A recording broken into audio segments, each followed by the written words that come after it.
Hello દોસ્તો, જય માતાજી, જય દશામાં. તો દોસ્તો, દશામાના વ્રતનો મહિમા જબરજસ્ત ચાલે છે. તો આવા માહોલમાં મીનાવાડા જાના તો બનતા હે બોસ.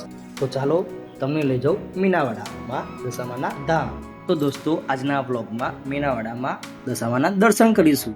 તો વિડીયો પૂરો જોજો અને ચેનલ પર જો નવા હોય તો ચેનલને સબસ્ક્રાઈબ શેર કરવાનું ભૂલતા નહીં. તો ચાલો આજનો આ બ્લોગ શરૂ કરીએ.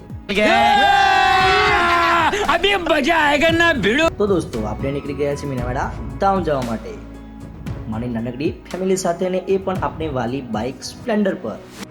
તો દોસ્તો, આપણે આવી ગયા છે નિર્માલી થઈ પહોંચી ગયા કપડવંજ. તો આપણે સિટી કપડવંજ પણ તમે જોઈ લો, કેવો મસ્ત નજારો છે, એકદમ ગરમા ગરમ ગોટા જેવો અમદાવાદ વાળો માહોલ દેખાઈ રહ્યો છે. I love city, I love my Kapadvanj.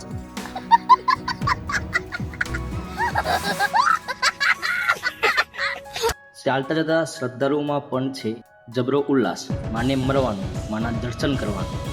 તુરના પોક્યાને નડ્યો વરસાદ, પણ કરીએ શું, જવા નીકળ્યા મીનાવાડા તો પછી વચ્ચે થોડું રહેવાય. ચાલો વરસાદે પણ બોલાવી ધબધબાટીને વધતા રહ્યા આગળ. વાઈફે પકડી છે છત્રી ને ભાઈ તો પલળતા પલળતા. તો દોસ્તો, વધતા રહ્યા આગળ ને પહોંચી ગયા બાનેર. ને હવે અહીંથી થાય છે માત્ર 5 કિલોમીટર મીનાવાડા ધામ. ને ફાઇનલી પહોંચી ગયા મીનાવાડા ધામ, વરસતા વરસાદમાં પલળતા પલળતા. તો દોસ્તો, જોઈ શકો છો વરસાદમાં પણ કેટલું બધું પબ્લિક છે. માતાજીના દર્શને ઉમટી પડ્યું છે માના દર્શન કરવા. ચાલો, વરસાદની મજા જ કંઈ અલગ છે. તો દોસ્તો, હવે આવી ગયો છે મંદિરનો ગેટ, જોઈ શકો છો તમે. તો દોસ્તો, થઈ ગઈ છે મંદિરના પરિસરમાં એન્ટ્રી અને લઈ લીધો છે માનો પ્રસાદ. તો દોસ્તો, પબ્લિક કેટલું બધું છે જોઈ શકો છો. દશામાના વ્રતમાં જબરજસ્ત માહોલ છે, તો તમે પણ દર્શન કરવા અવશ્ય પહોંચો. અહીંયા મજા આવશે વરસાદી માહોલમાં.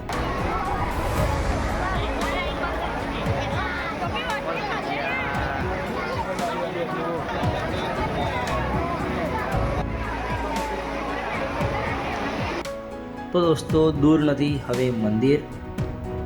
વરસાદ છે ફૂલ, અને ફૂલ વરસાદમાં માતાજીના દર્શન કરવાની મજા જ કંઈક અલગ છે. દોસ્તો, અવશ્ય આવજો તમે મંદિરે, દર્શન કરજો, તમને મજા 100% આવશે. હવે દૂર નથી મંદિર, પહોંચી ગયા પગથિયે. જોઈ શકો છો તમે, પગથિયા ચડવા માંડ્યા છીએ. તો દોસ્તો, જોઈ શકો છો મંદિરનો નજારો. મંદિરના પરિસરમાં કેટલા બધા લોકો છે, માતાજીના ભક્તો છે.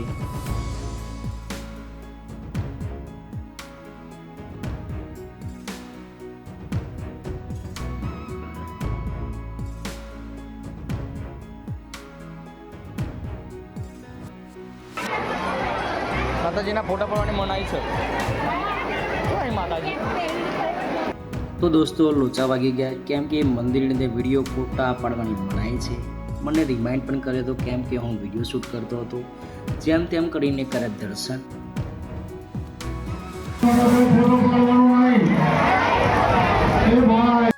જો તમે માતાજીના ફોટો પાડવાની મનાઈ છે, અહીંયા લખેલું પણ દેખાય છે. ત્યાં છતાં પણ મેં વિડીયો બનાવ્યો હતો, મને રિમાઇન્ડ પણ કર્યો હતો. અને હવે અમે નીચે ઉતરીએ છીએ. છત્રી હાથમાં છે, જોઈ શકો છો તમે. હવે બતાવશું તમને મંદિરના આગળનો ફાઇનલી લુક, તે કેટલો સરસ છે. તો દોસ્તો, જોઈ શકો છો માનું મંદિર કેટલું ફાઇન અને સરસ લાગે છે.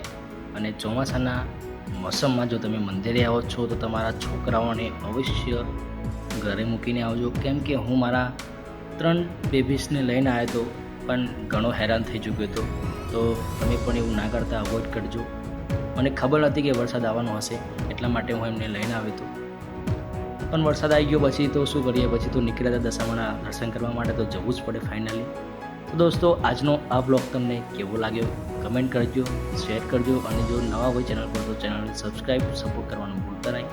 જય માતાજી, જય દશામા.